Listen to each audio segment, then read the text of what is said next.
Good morning, good morning. I hope everybody's doing okay today.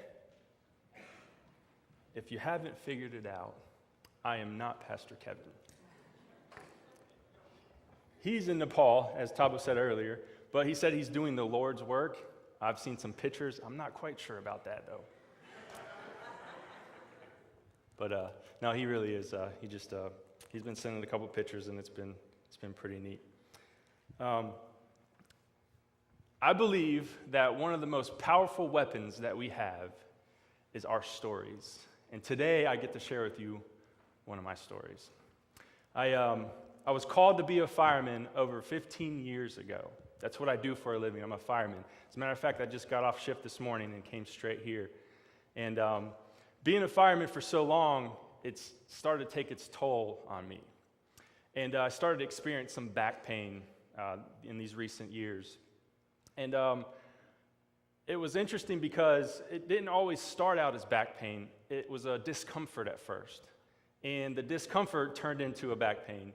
And I remember the first time I experienced that pain in a real way for the very first time. And I was at work, and we were doing some training on the fire trucks. And we were learning how to take water from a fire hydrant and get it to a fire truck. And we used that through a simple method of a hose. So we connect a hose from the fire hydrant to the fire truck. And what we do is we roll these hoses up so that we have fast access to them. And so we run up to the fire hydrant, we grab this hose, and we unroll it to the fire truck. And if you do it in such a way that you have enough momentum, the idea is that the hose would unroll and it would land right next to the fire truck, and you connect it, and boom, you have your water. Well, that day I was the guy who was putting the hose from the hydrant to the fire truck. And I went to roll this section of hose, and I took a step back at the same time that I was throwing this hose, and I landed on an uneven piece of concrete. And I experienced the most intense pain I've ever felt in my entire life. I couldn't stand. And I finally mustered up enough courage to stand up, and there was something wrong because I was hunched over, and I walked like I had a stick up my you-know-what. So I was walking like this. You guys can't laugh. This is me. This is real. I'm just kidding. Come on. So my battalion chief said, Mike, you got to go to the hospital. You got to go to the doctor. And I went to the doctor, and the doctor said, we need to get you an MRI. So the doctor scheduled an MRI, and I actually brought the picture of the MRI with me. And so I want you guys to see, this is me. This is my MRI. I brought a friend with me today to help illustrate what's going on here. Let me go grab him.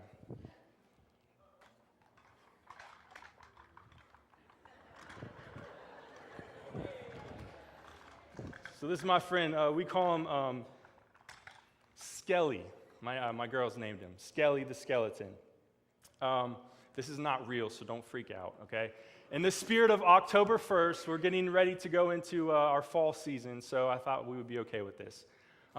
What you see here is the MRI of myself. We have the back, the spine is laid out into 5 groups, okay? You have your cervical spine, you have your thoracic spine, you have your lumbar, which is what you're seeing here, your coccyx, and your sacral, okay? And right here, you see the arrow that's pointing? Those are vertebrae, okay? Each part of your spine has vertebrae. And inside those vertebrae is your spinal cord, which goes from your brain through the tips of your fingertips all the way to your tips of your toes. It's very, very, very important. And one of the most important parts of the spine is the disc. The disc is what's in between the vertebrae. And so the arrow is pointing to a disc. And if you start from the top and you work your way down, you can see those discs. They kind of look like little circles. In this picture, they're white. As you get closer to the bottom, you see that that white disappears. You guys tracking with me? Okay. Right where that arrow is where I experience my most intense pain. And the thing is that, yes, you too? See, there's a lot of us, right? And so the disc is completely gone. The doctor says it's kind of like a piece of bread that's hardened on a counter. The disc is important because it cushions you as you walk, as you run, as you jump, as you do things like that. And so the doctor stopped at this point in time, and he looked at me straight in the eyes, and he said, Mike, I have bad news. What you have, your back pain, is not going to get any better. And he said, as a matter of fact, it's going to get worse. And he says, you can't be a fireman anymore. And I remember hearing those words, they penetrated my heart, and I don't remember the rest of the conversation, to be honest with you. All I remember was needing to get to the car to call my wife, to tell her what was going on.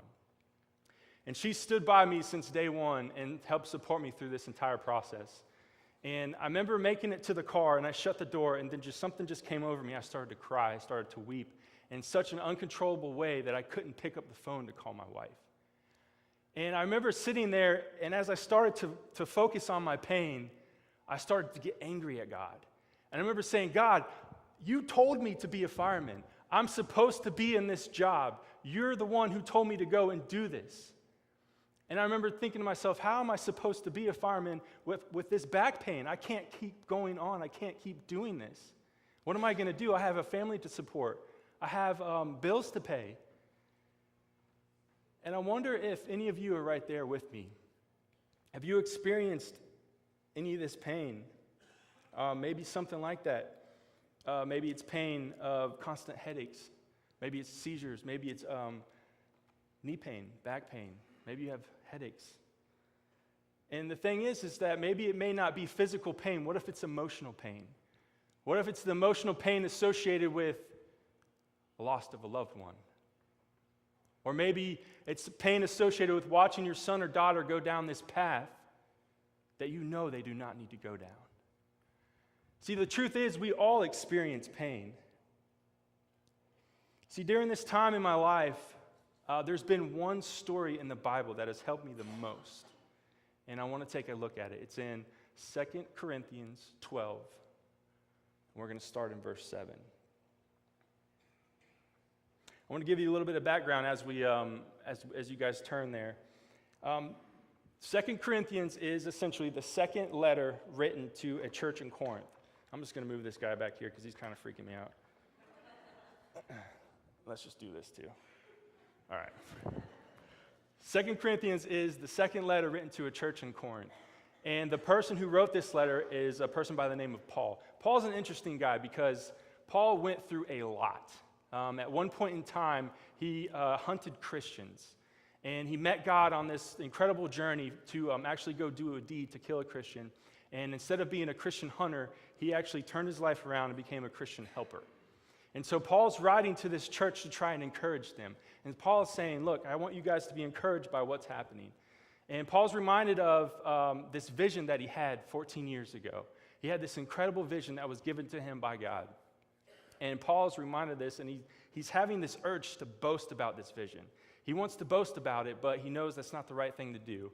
And so we can pick up in 2 Corinthians 12, verse 10. He says, because of these surpassingly great revelations, or the visions that he had, therefore, in order to keep me from becoming conceited, I was given a thorn in my flesh, a messenger of Satan to torment me. See, there's a couple things that's going on here in this passage. Paul, first off, is saying, look, there's a purpose for my pain. Before I tell you about my pain, I want you to understand that there's a purpose in it. It's not valid. It's not invalid. There's a purpose for my pain. And he's saying, I want you to understand that first and foremost before we get started with what we're doing. And then he says, I was given a thorn in my flesh. And the word given kind of makes me think a little bit because it's almost like he was given a gift. And see, for us, in this human state of mind, it's hard to understand that. But when you're given a gift from a person who loves you, it's a gift out of love. And see, if you look at the verses, it talks about how there's someone who attached themselves to this gift. It says, I was given a thorn in my flesh, a messenger of Satan. See, what happened was God was giving him this gift, even though we may not see it as a gift. And even though Paul may not see it as a gift, God sees it as a gift. And he sees it as a gift, but Satan attaches himself to it and causes the pain. I want you to understand that it's very, very important that God is not the one causing your pain. Satan is, evil is, darkness is. And so Paul is saying, look, I have this pain, and it was given to me, and Satan attached himself to it. And isn't it just like Satan to go, hey, look, God's given you a blessing. Isn't it just like him to attach himself to a blessing and try to mess things up? He does it all the time, right? And he's saying that, look, the messenger of Satan was was here to torment me.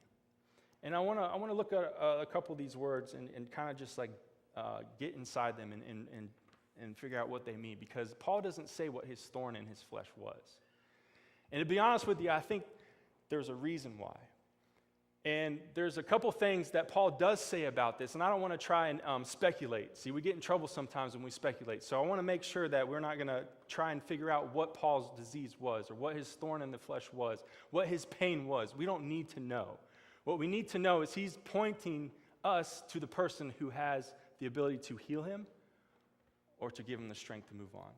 And so he uses the word thorn. Let's just kind of get in the middle of the word thorn.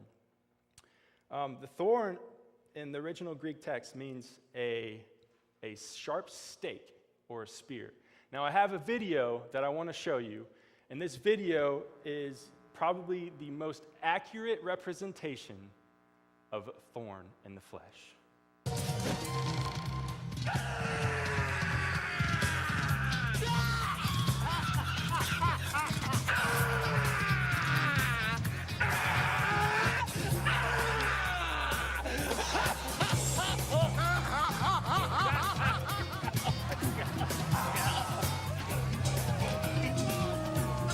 It's in the bone.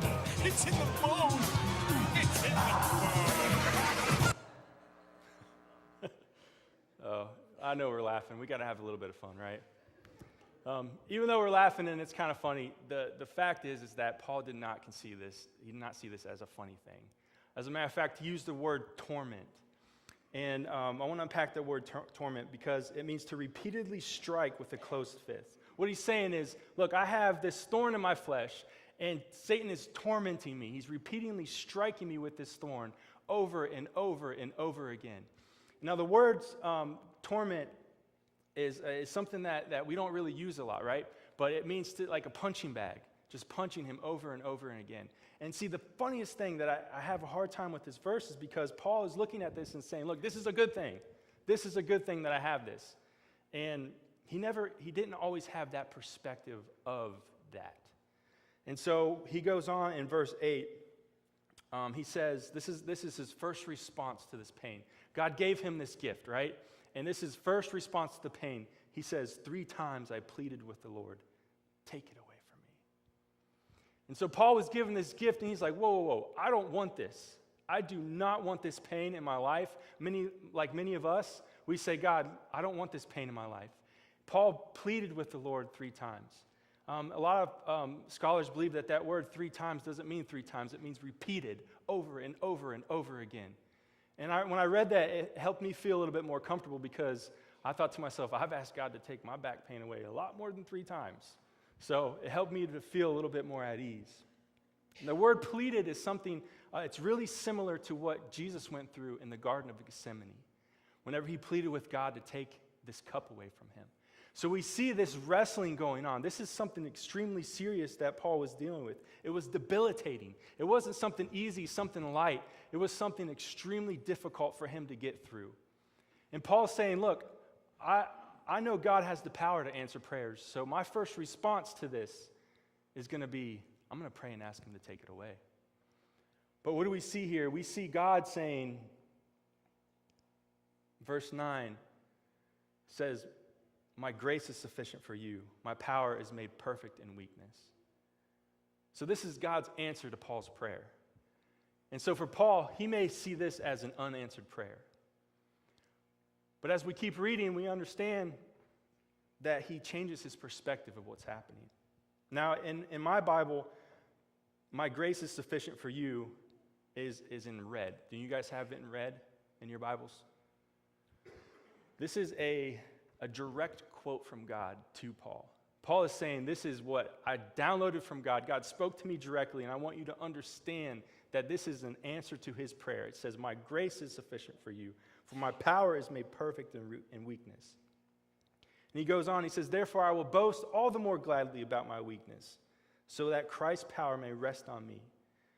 That is why, for Christ's sake, I delight in weakness and insults and hardships and persecutions and difficulties. For when I am weak, then I am strong. See, if Paul was given the option to answer his prayer, he would have took it away.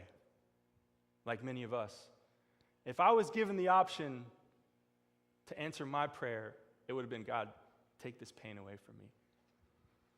And see, I think for us, we're connecting with Paul at this moment because he's essentially just a human just like all of us. He's not a super person. He's just essentially just like us. And he would answer this just like any of us would. And I want us to understand something because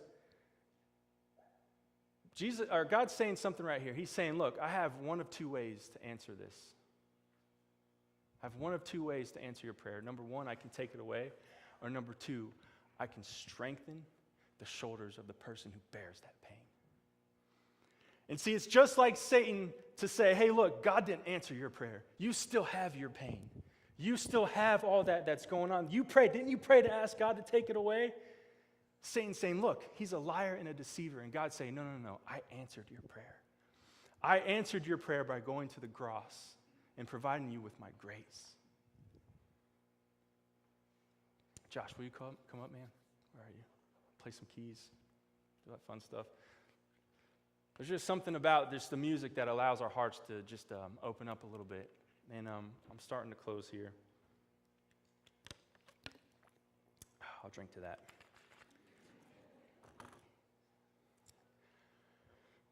See, how many of you guys have been in this moment right here? How many of you have essentially said, God, I need you to take this pain away from me, whether it's a physical pain or emotional pain like we talked about earlier. He's saying, God, I want you to take this away from me. But Paul's perspective changed so much in here, and he's been through so much. He's been through a lot. It's not like this is every single time Paul goes to pray, he doesn't answer his prayer. See, Paul's been snake bitten a couple times. He's been stoned almost to death. In the couple of the chapters before this, it talks about all the affliction that he's been through. And each and every time, God has given him the strength to move on and press forward. And I think it's just an amazing token to us that if we honestly grasp what's happening here, we can move past our pain, change our perspective.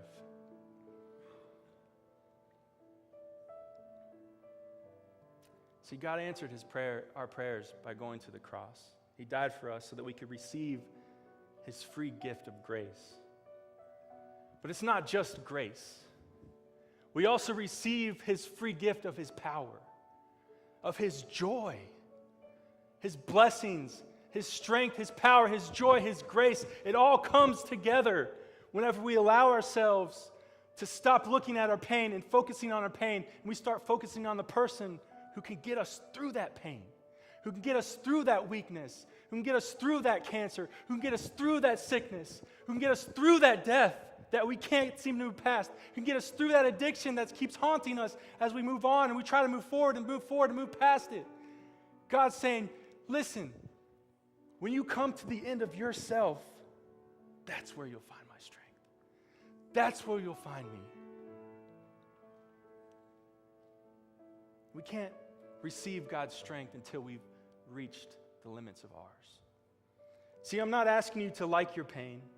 I'm asking you to believe that even though it hurts, God can use it for good. I'm asking you to believe that God can leverage purpose out of anything if we just allow his grace to be exemplified through our lives. See, God is with you. His power is with you. His strength is with you. His joy is with you. In closing, I want to play this video. This next video, it's a little bit long, but man, it can add so much to what's happening here, and it just closes so much better than I can. Let me play this video.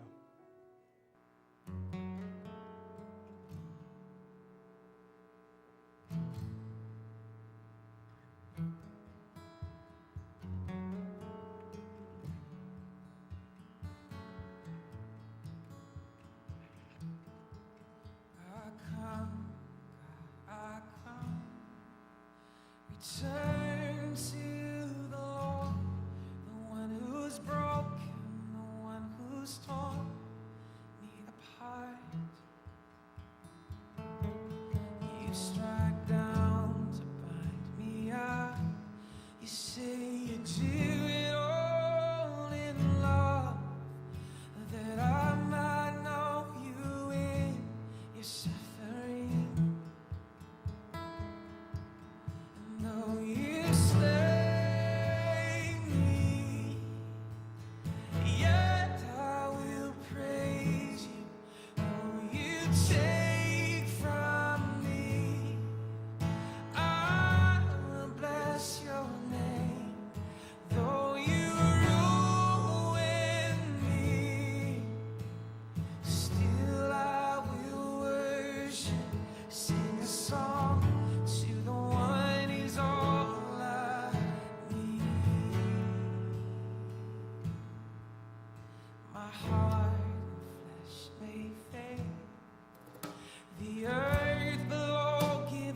not only is all your affliction momentary, not only is all your affliction light in comparison to eternity and the glory there, but all of it is totally meaningful.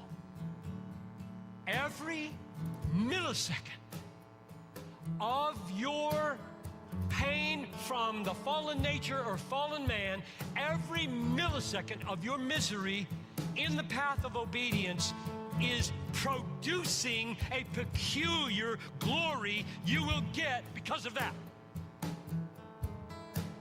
I don't care if it was cancer or criticism.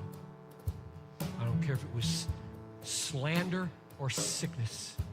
It wasn't meaningless. It's doing something. It's not meaningless. Of course you can't see what it's doing. Don't look to what is seen.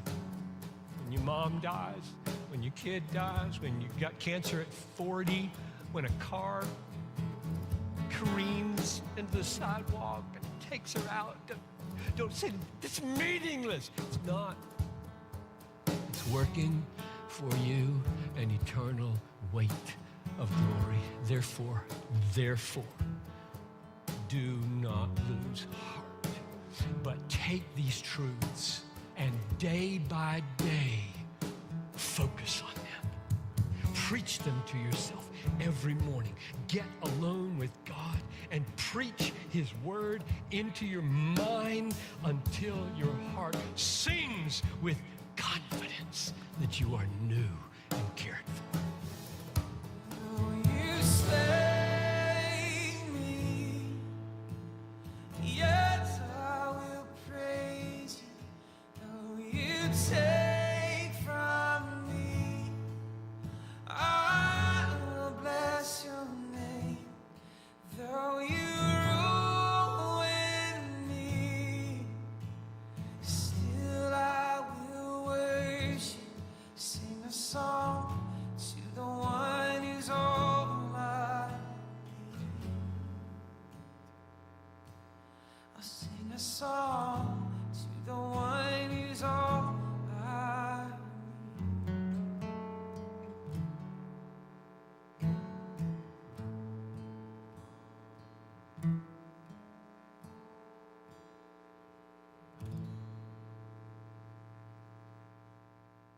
I just love that song.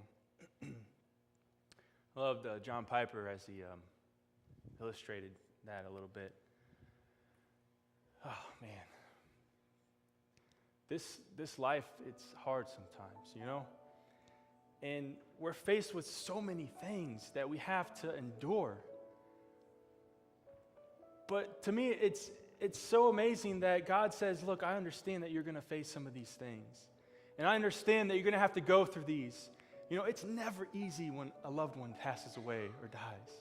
It's never easy whenever you reach out and say, God, please take this away from me. Please heal me from this cancer. Please heal me from this pain. It's never easy whenever we receive the answer that we don't want to receive. But see, we're missing something. If we totally just blow this out, if we just totally miss this, it doesn't make any sense to us. God has answered that prayer by going to the cross. See, whenever that loved one passes away, we know that if you're a follower of Christ, we will see them again. If you're a follower of Christ, God is the one who will give you the strength to move on and move past. And what God is saying in this moment, He's saying, listen, just because you have this pain, and I'm choosing not to take it away, I want you to understand that I will use it. I will use it to show people how powerful I am through you. And see, for me, I'm still a fireman. I'm still pushing through. Yeah, it hurts. But man, God gives me the strength every shift to go on. And what's starting to take place at the workplace is people know that I have pain. And I'll walk in sometimes and I'll be like this. And I'll be like, I just need a minute, guys. And I go in and I cry out to God. And I say, God, will you please grant me the strength, the wisdom, and the ability to help someone, to save someone today? And I wonder if that's the purpose of our pain. It's to point us to the one who can give us the strength to move on, who can give us the joy to move on. And see, what happens is whenever you start living that out and you start embracing the pain, people see it. They take notice of what's happening. And they say, Mike, man, how are you able to do this? God's given me the strength.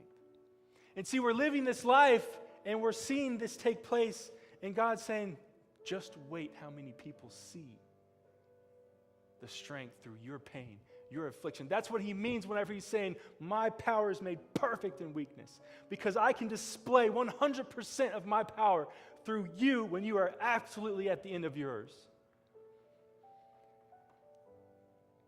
I know that there's some people here that may have never received Christ. They don't know a lot about Jesus and who he is, how much he loves us.